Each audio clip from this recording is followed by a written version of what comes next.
Hello everyone and welcome to this week's quote-unquote track guide. We're going into replay mode for this specific guide because I tried to commentate live while racing and it didn't work. So you'll see what happens. So anyway, I wanted to do a race guide instead. It's more like a survival guide because this track in these conditions is really not easy, and it's not about being fast, it's about getting to the end in front of the other guys. So first of all, I'm in a car which has a lot of understeer, because on this track with the bumps on the entries of the corners, you don't want a car that is sliding into the corner on the rear end. So I'm in a Supra GR Racing Concept 2018. I'm actually chasing the exact model here, and you can see I get too close here and end up going wide. I think I just grazed the wall, and then I get mobbed by the people behind me, which leads to, well, I'm not quite sure what to do in this incident, because if I braked, I would have died, and if I accelerated, well, you saw what happened there. So I dropped to 4th place here. Now here's the thing with this track. If you're going to go for pace, you're probably going to crash, seriously.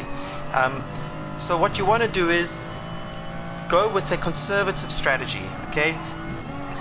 I know that everyone around me is on soft tires. I've done 3 races now, and every time I've done the race, people have pitted. I've decided to go with a medium set of tires and avoid the pit stops, and then just try and do my own race. And you'll see as this race unfolds how slowly I drive and how it benefits me in the end. So if you're hovering with the medium tire, doing 204s, 205s, and at the end 206s, you'll be surprised how much progress you make throughout the race. Now, because we're racing at night, you will notice that you can't see far ahead. This is actually further than you can see in real life at night. I mean, when you race at the Spa 24-hour, for example, it's a nightmare. You can't see anything. So anyway, there's a rule around racing at night when you can't see much, and that is your reference points move much closer to you. So you start to use your peripheral vision much more. You start to track or pay more attention to objects closer to you that are on the side of the road, because you can't see ahead of you, but you can see directly in front of you. So it's actually the opposite of what you usually want to do in racing. Like, one of the first things we teach people in racing is to look as far ahead as possible, and I suppose you are still doing that at night, but you know, that far ahead is 5 meters in front of you. You'll see that the BMW in front of me made a mistake. He's on soft tires. He has to build a gap to get a pit stop window. The pit stops here lose you about 12 to 13 seconds, plus you have the situation where your tires drop off twice. They drop off in the first 5 laps and in the last 5 or 4 laps. So anyway, run with a brake balance that's more towards the front in this car. When people run with a brake balance that's towards the rear, they tend to slide into the corner on the rear. That's not what you want here. What you want is a positive front end. You don't want a slidey rear end. And to get that positive front end, you're going to go front with the forwards with the bias. So in my case, -1, and that just gets the nose pointing down when you're on the brakes, which gives you a better opportunity to turn to the corners. Going down here, just stay as far as you can away from the walls. You know, you don't want to get too far, because then you're going to be offline, but don't try and apex every wall, especially in this is, I believe, Forest Elbow. Go in as slow as you can so you get on the power on the way out. If you're brushing the wall on the exit, you're going to lose about 3 or 4 tenths coming down this straight.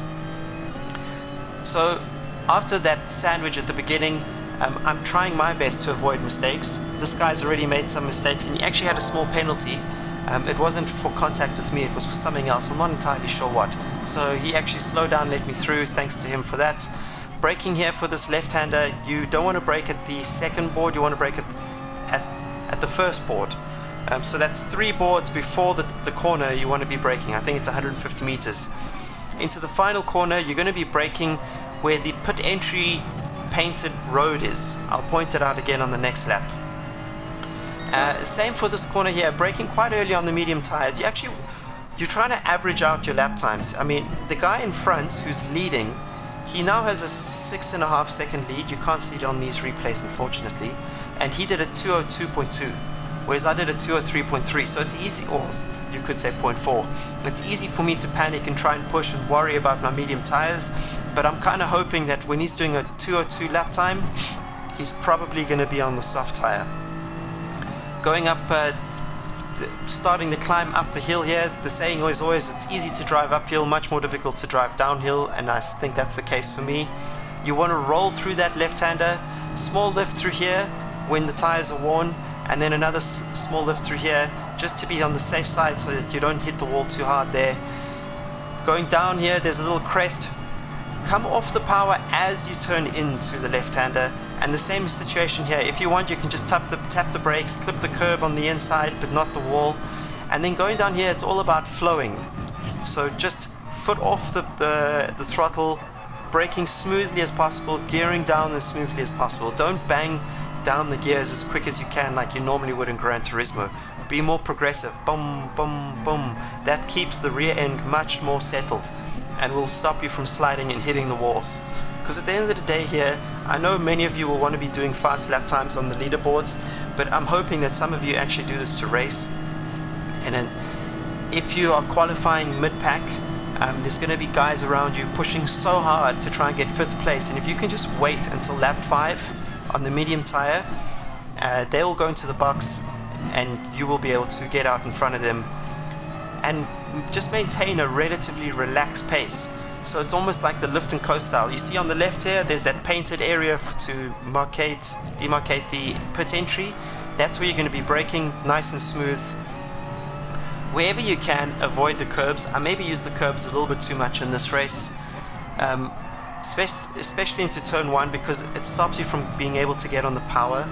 The inside curb is quite aggressive, so it's going to kick you out, and just when you want to get on the power, you're going to be power sliding.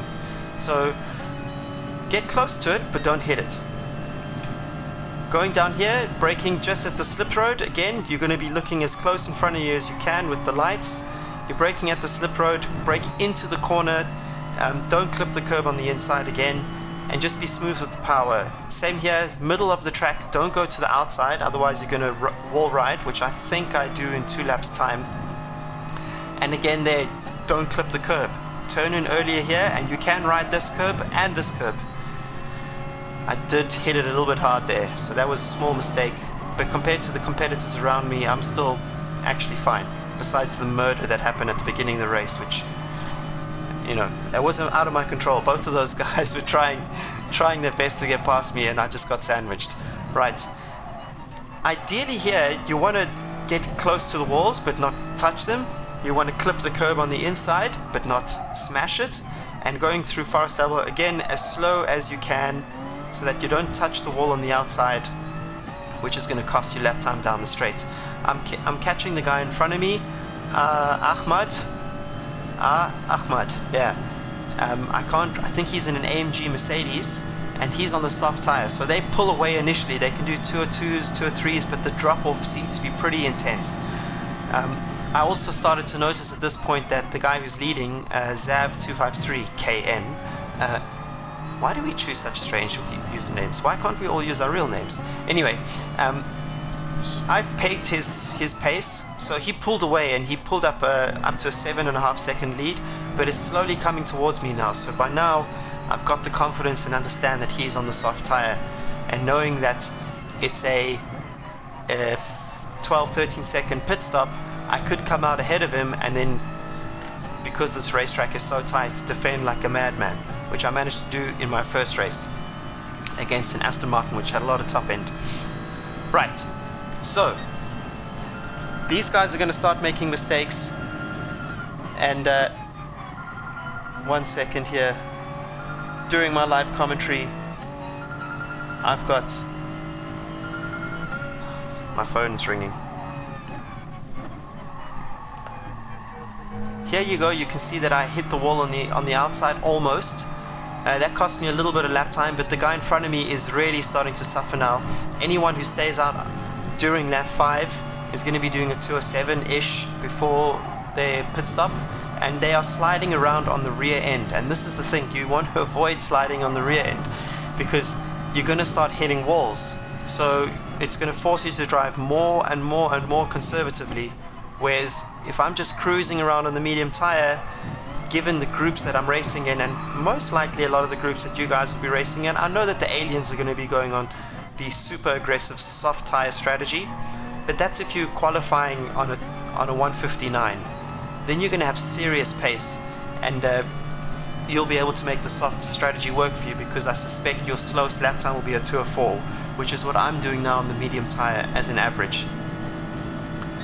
In the slipstream now, just now trying to be patient, wondering if I will have to actually overtake him. I suspect not, braking at the 150 meter board in the middle of the track, you'll see, turning in early, and you can clip that curb a little bit. Same with this one, but just be gentle on the power, and again, brake toward as you see the pit entry line. And now you're going to see something. There's a yellow flag, and look at that. Our leader on the soft tires, he was struggling in those last 2 laps. I was catching at a serious rate, and he missed his braking zone for the pit lane. So this track, for whatever reason, well, we know why, it's bumpy, it's very difficult, it promotes mistakes. So if you're aiming to get podiums and wins, avoid mistakes at this racetrack. Don't try and be the fastest on the racetrack, just try to be the safest and do not crash. So now I'm doing 205.5.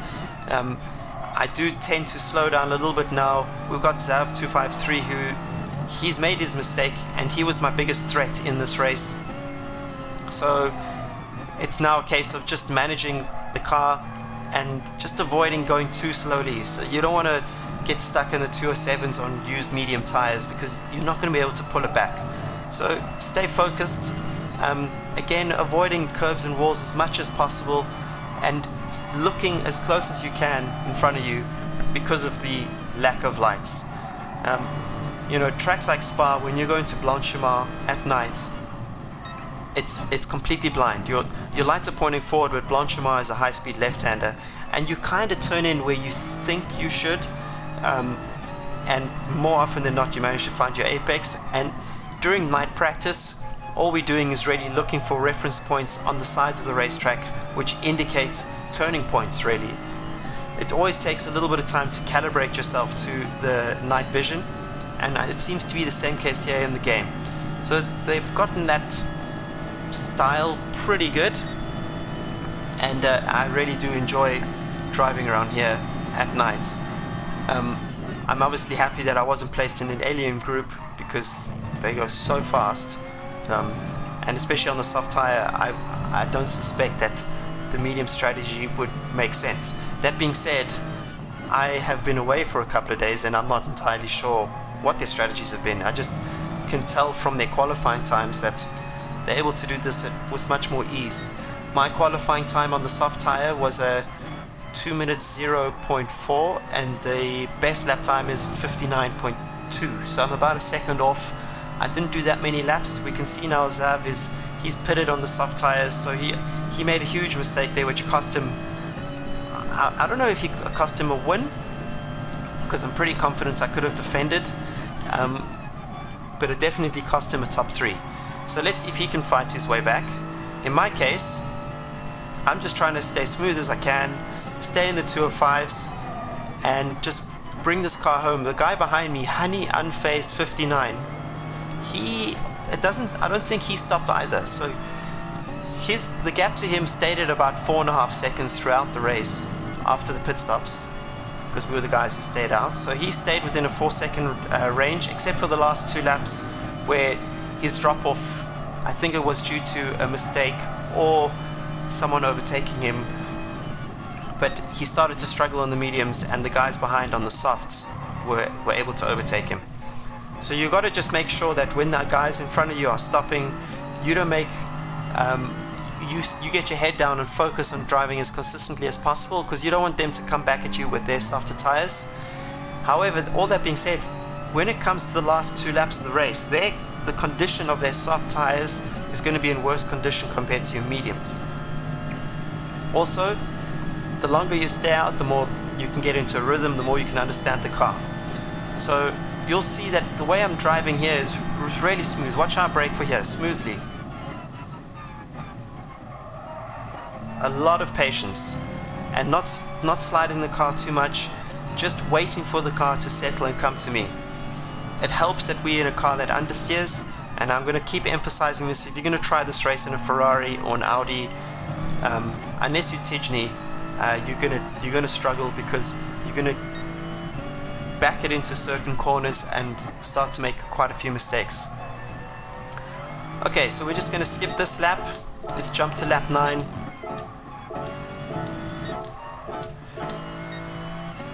And just watch the final lap.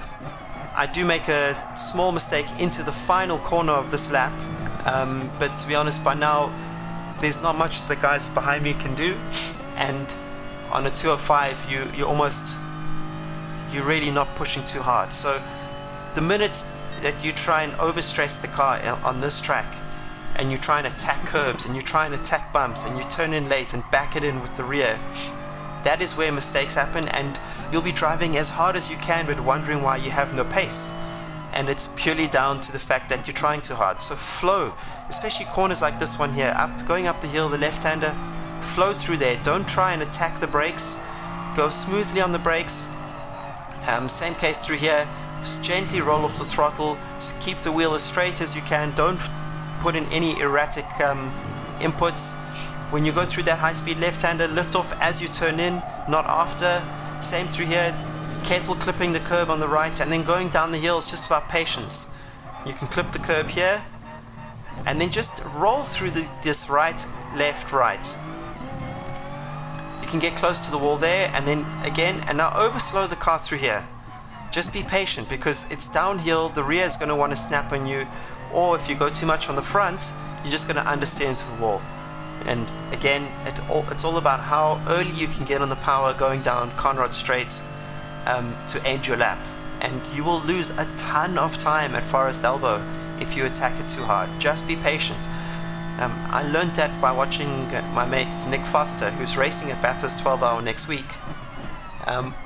He was just so patient and so slow through Forest Elbow, but he was finding half a second to my lap time when initially I was trying to attack the corner as much as I could. So yeah, I misjudged my braking, but somehow managed to keep it on the racetrack. But to be honest, I was happy after getting sandwiched at the beginning of the race. I was more than happy to take the win. Okay, it was a 207.8. I think if I didn't go wide there, it would have been just a normal 207. But there you go. That's a conservative strategy and a way to get into the top 3 around Bathurst without trying to break any records. Improving your driver ranking, and if you don't crash or if you don't get sandwiched, also your sportsmanship ranking. So I hope you enjoyed it. Thank you for watching. Please tune in again later in the week for more videos. If you liked it, please like the video and subscribe. And if you're looking for a really detailed track guide, watch Key 25. Here's a really good one if you want to break lap records. Thanks for watching.